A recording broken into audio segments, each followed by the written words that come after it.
My daughter took the house while I was still in the hospital bed. Said I wouldn't need it where I was going. But I wasn't dying. I was listening. I lay there, tubes in my arms, machines humming, the walls closing in around me. She stood at the foot of my bed, voice syrupy sweet, pretending to comfort me. It's for the best, Mom. You won't have to worry about anything anymore. Behind her, the paperwork sat neatly stacked, already signed, already filed. My name stripped from the deed like it never belonged there. My accounts emptied under the mask of protecting my future. They spoke to the doctors in low voices, using words like decline and confusion. They didn't think I could hear, but I heard everything. Every whispered plan. Every lie they rehearsed. Every for her own good they wrapped around their greed. I didn't cry. I didn't beg. My face stayed still while my mind sharpened like a blade under silk. They thought I was too weak to fight back. That the bed would become my coffin. That the world outside my hospital room was no longer mine to reach. But they forgot something. I've spent a lifetime holding my family together through grief, through sacrifice, through storms they'll never fully understand. I know how to survive when everything feels lost. And as they took everything they could carry, I was quietly counting what they left behind. They thought I was powerless, but paperwork can cut both ways. They handed me pen after pen, thinking they were closing doors. They didn't notice I kept one, a small, simple pen in my gown pocket. And while they walked out, smiling over their victory, I stared at the ceiling and began writing the list that would undo them. The storm hadn't passed. It was just gathering. I worked. I worried. I wore the same coat 3 winters in a row. When they were small, the mornings always started before the sun. The kettle sang while their tiny feet padded across the kitchen floor. Pancakes from scratch. School lunches wrapped with little notes tucked inside. Do your best today. I love you.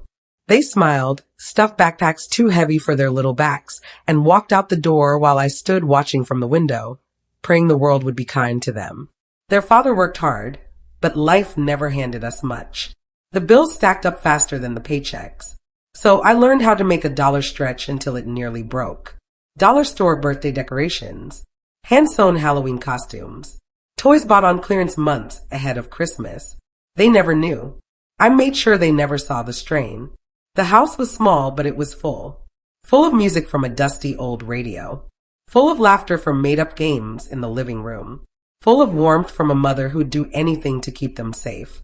I worked. I worried. I wore the same coat 3 winters in a row. When they needed extra for school trips, I skipped doctor visits. When shoes wore thin, I patched them again and again. When their friends had new bikes, I taught them how to paint old ones to make them feel new.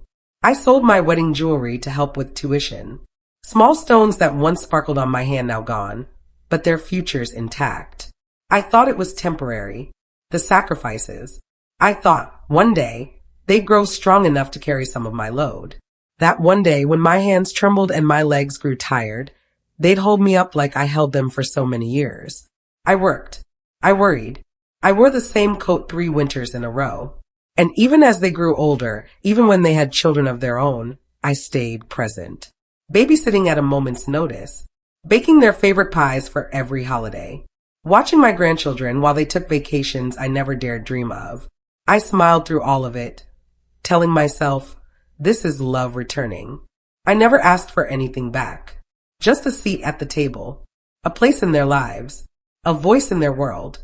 But as the years passed, the calls became shorter. The visits fewer. My birthday cards arrived late. My grandkids stopped coming by. They were always busy. So busy. Then, when my body began to slow, when the hospital stays crept in more often, I clung to one hope. That after all I'd given, after all I'd poured into them, they'd step in. That they'd lift me like I once lifted them. I worked. I worried. I wore the same coat 3 winters in a row. But when I needed them, they vanished. The signs were there, but I wrapped them in excuses like gifts I didn't want to open. The visits grew shorter. Quick hellos instead of long afternoons. Hugs that used to be tight now barely brushed my shoulders. My daughter's hands, always cold against my arm, like she couldn't wait to let go. My son would glance at his watch before I'd even finished pouring the tea. Busy, Mom. You know how life gets. And I nodded because that's what mothers do. We nod. We understand. We forgive before there's even an apology. The calls came less often too. I used to hear their voices almost every day. Then every week. Then weeks stretched into silence. They would text sometimes, short, rushed messages. Everything good here. Kids busy with school. We'll visit soon. Soon never seemed to come. I still set the table for them, just in case. Then the question started. Mom, do you still remember where you keep your will? Have you updated your house deed? It might be smart to add a name, you know, just in case anything happens. Do you have your bank passwords written down somewhere? You don't want to forget those. They smiled while they asked. Kind voices, careful tones, but I saw the glances they exchanged when they thought I wasn't looking. I told myself they were being responsible, caring, planning ahead. I clung to the image of my babies, the same ones who once held my hands crossing the street, who called me when they scraped their knees, who whispered, I love you, Mommy, before bed. Surely they were just trying to help. But their hands started moving through my home differently. Not like family visiting, like buyers appraising. Their eyes paused too long on the furniture, on my wedding china, on the paintings that still smelled faintly of my husband's cigar smoke. Mom, maybe it's time to start simplifying things, my daughter suggested one afternoon, her voice light. It's too much for you to manage alone. I smiled. I nodded. I told myself it was love.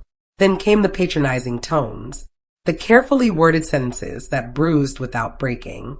You're doing so well for your age. You still seem sharp, Mom. We're lucky you're hanging in there.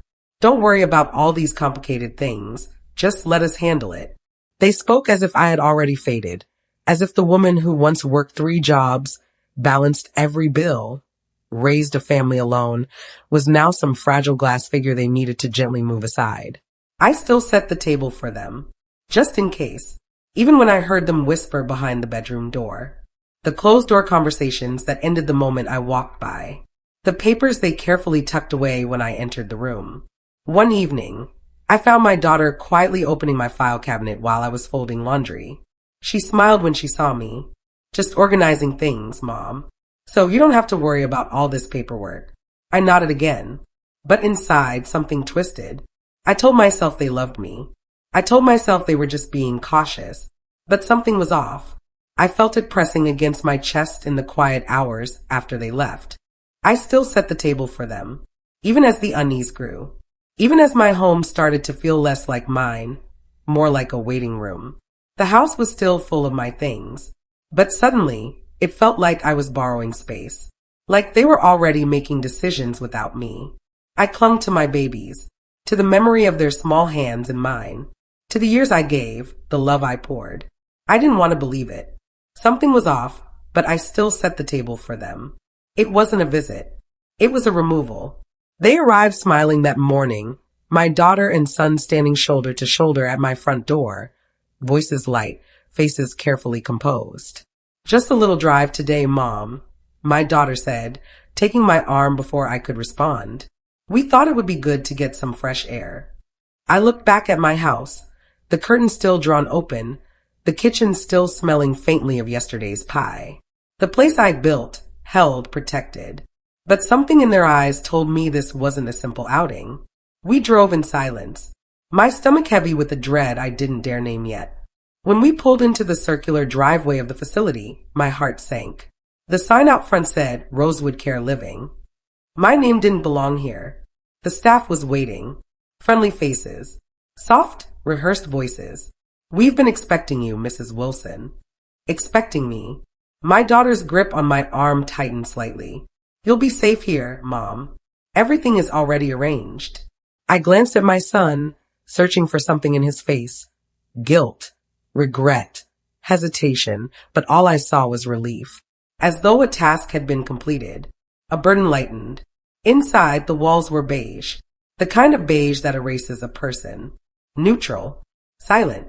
The air smelled of bleach and reheated food. They led me to a small room. A narrow bed with stiff sheets. One dresser, a single plastic chair. The window overlooked a concrete courtyard surrounded by identical beige buildings. Frozen meals sat waiting in the corner, neatly stacked, as though this were just another stop on a journey I never signed up for. I reached into my purse to grab my phone. It wasn't there. My keys were gone too. My daughter's voice chirped behind me. "We've already taken care of everything, Mom. You don't need to worry about all that anymore." The door clicked softly as they left. The click was small but final. The staff spoke to me like I was a child now. Slow, exaggerated words. "Would you like to watch television, dear? Need help with your shoes? Let us handle that." I nodded, because what else could I do? The days bled together. Breakfast at 7, bingo at 10, pills at noon.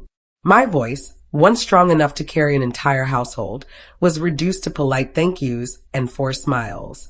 No privacy, no choices. The television played the same channels. The meals came from microwave trays. My belongings were limited to what fit in a small suitcase. The worst part wasn't the routine. It was the silence. No calls, no visits, no familiar voices. My family didn't need to check in anymore. I had been handled, safely tucked away. My autonomy quietly signed away behind closed doors I never entered. They took everything while smiling. At night, I sat by the window and stared out at the dull orange glow of the courtyard lights. The dusk settled heavy on my chest, swallowing the world I once belonged to. This wasn't temporary. This wasn't care. This wasn't protection. I wasn't a guest. I'd been discarded. I wasn't screaming. I was writing. The pen was small, almost nothing. Left behind on a tray after lunch one day. The kind of thing no one notices in a place like this. But I noticed. I slipped it into my pocket. Felt its weight there like a lifeline. The staff thought I was settling in. Accepting. Resigned. They smiled as they gently guided me through their schedule. They spoke softly as though I might fracture under the pressure of their kindness. But inside, something had already shifted. Each night, I unfolded scraps of paper, meal schedules, medication lists, activity calendars, anything with a blank corner. Under my blanket, beneath the soft hum of the hallway lights, I began to write. Names, times, conversations I overheard, dates, signatures I never gave consent to. I logged every visit from the staff, every call my children made to the facility's director, every decision made without my voice. They thought I was finished. I was sharpening my tools. In the quiet hours, I replayed everything in my mind. The files my daughter sorted through when she thought I wasn't watching. The questions about my will. The missing keys. The missing phone. They were sloppy, greedy, rushing to secure what they thought was already theirs. But I remembered something they didn't know I still had. My lawyer's number. Gloria.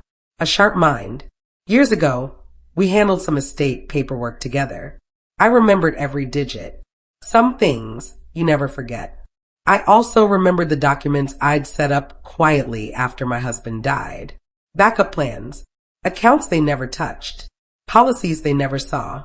I had spent my life preparing for storms. This was no different. Their plan had cracks. They thought controlling my body meant controlling my mind. They forgot who raised them, who held a household together through grief, through poverty, through every disaster life tossed our way. I sat through every muted bingo game. I swallowed every bland meal. I nodded politely to every nurse. But behind my still hands, my mind was moving. They called me incapable.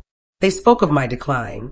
But every time they whispered behind closed doors, I heard them. I logged it. I filed it. I prepared. The beige walls no longer felt suffocating. They became the backdrop to my work. I wasn't screaming.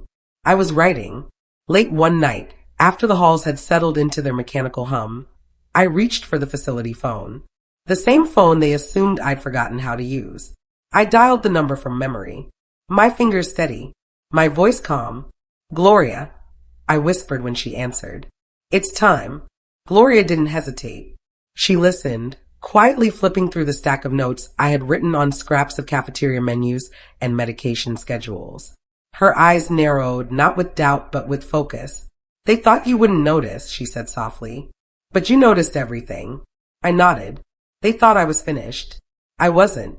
The next weeks moved quickly. Gloria filed an emergency motion with the court. Fraud, financial exploitation, medical coercion, elder abuse. She demanded a full evaluation of my mental competency, independent, outside the grasp of my daughter's carefully chosen doctors. The facility director called me into her office the day after the motion was filed. Her tone was tight now, strained under her professional smile. Your lawyer has created quite a bit of confusion, Mrs. Wilson. I simply smiled back. Good. The evaluations came next. A full battery of tests. Memory, logic, orientation, names, date sequences. The doctors weren't rushed this time. They weren't there to declare me incapable. They were there to find the truth. And the truth sat steady in my voice, in my clear answers, in my unwavering eyes. She is fully competent, the report concluded, capable of managing her own affairs. Gloria gathered everything. Bank statements showing unauthorized transfers, forged signatures on property deeds, records of decisions made under false medical pretenses. She built the case with precision, each piece fitting together until there was nowhere left for them to hide. The court hearing was quiet but cold. My daughter sat on one side of the courtroom, her hands twisting in her lap. My son-in-law's face was pale, lips pressed thin as Gloria presented every document. I sat straight-backed, hands folded in my lap, my voice calm as I gave my testimony. No one asked for my consent. They took my home. They took my finances. They took my name. The judge listened. And when the ruling came, his words were as clean and sharp as a blade. Guardianship revoked, assets restored, fraud investigations opened. Everything they had stolen was returned. This time, they were the ones who looked fragile, who looked like they might break. The facility staff avoided my eyes as Gloria arrived with my release papers. No ceremony, no final words, just papers stamped, signatures filed, the door unlocked. I rolled my small suitcase down the long hallway, past the beige walls that once tried to smother me. This time, I wasn't being pushed. I walked out on my own. Elaine waited by the car, eyes bright, hands open. We didn't need to speak. The breeze carried the only words I needed, free. My name was mine again. My life was mine again. And they never saw it coming. I didn't yell. I sold it. The house they tried to steal, the house I built, protected, loved, went on the market within a week of my release. Gloria handled the sale quietly, cleanly. No signs on the lawn. No open houses for curious neighbors. Just a direct transaction. Efficient. Final. The money moved into protected accounts. My accounts. Accounts they could no longer touch, no longer even find. Joint accounts were frozen. Every financial tie they once controlled was severed. The life they tried to build on my back collapsed without a sound. Then came the legal notices. Thick envelopes delivered to their doors. Court orders. Restitution demands. Formal letters informing them of pending investigations. And still I said nothing. The calls started soon after. At first, the messages were panicked. Mom, please, we need to talk. This has all gotten out of hand. You don't understand what you're doing. I understood perfectly. They tried every number. My lawyer's office. Old friends. Neighbors. They knocked on doors I no longer answered. Finally, I made one call. Just one. My daughter answered quickly, breathless. Mom. My voice was calm. Cold. You locked me out. So I changed the locks. And I hung up. That was the last time they heard my voice. I sat in my new home, small, quiet, filled only with what I chose to bring, as the calls continued. They pounded on the door of a house that no longer belonged to them. The porch light stayed dark. The windows remained closed. Their voices muffled behind the walls of someone else's home. I watched from my window in my new place, far away from the chaos they created. Tea warm in my hands. My flowers blooming on the windowsill. My papers, my accounts, my choices, all back where they belonged. No yelling. No arguments. No second chances. They tried to silence me with signatures. I answered with signatures of my own. Their panic filled the air. My silence filled the room. Justice doesn't always roar. Sometimes it whispers. and I let them scream into empty space while I sipped my tea. Here is Section 8, the fallout they called. I didn't pick up, following your guidelines, 950 words. They called. I didn't pick up. At first, it was constant. Emails filled with apologies dressed up as explanations. Long, winding paragraphs filled with phrases like, "We were just trying to help, and you misunderstood what we meant." Flowers arrived. Bouquets stacked neatly at doorsteps I no longer lived behind. Notes tucked inside. "We love you. Let's talk. Family matters more than mistakes." Fake tears came next. Voicemails with quivering voices. Long pauses, carefully chosen words to sound like regret. But regret is easy when you lose. I sat in my chair by the window, tea warm in my hands, watching the sunlight shift across my small living room. I let the phone ring until it stopped. They tried every angle. Sweet, guilty, desperate, angry. "You're being cold, Mom. This isn't you. You're punishing us. After everything we've done for you. Everything they've done for me." That made me laugh. Quietly, bitterly. Friends called too. Not to defend them outright, but gently pushing me toward mercy. Maybe they've learned their lesson. Maybe it's time to forgive. Life's too short to hold on to anger. I wasn't angry. I was clear. Peace isn't soft. Sometimes it's steel. I had given them my time, my work, my life. I had folded my dreams into theirs for decades, carried them through sickness, heartbreak, poverty, stood when no one else stood for me. And when my body weakened, when I reached the moment every mother quietly fears, the moment you finally need your children to hold you, they didn't hold me. They calculated me. They measured my worth by what they could take. Now they wanted comfort. They wanted release. They wanted me to absolve them so they could move on clean. But some doors don't open again.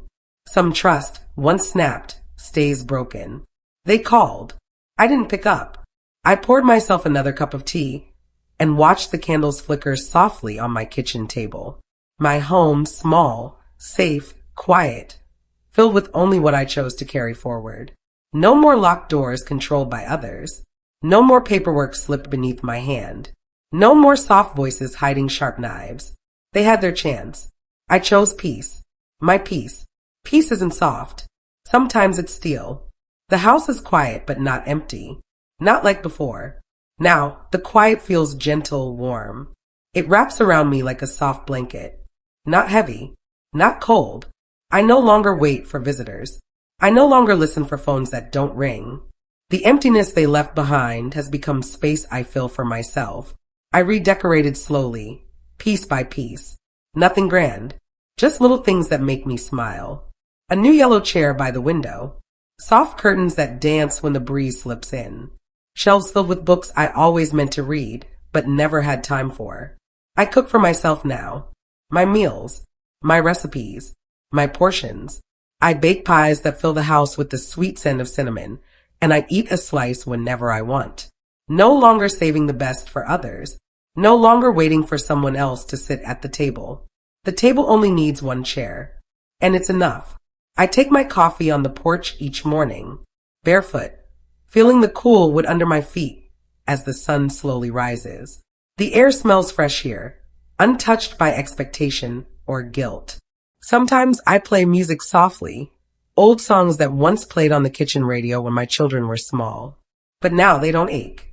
They float gently around me like old friends visiting for a short while before slipping away again.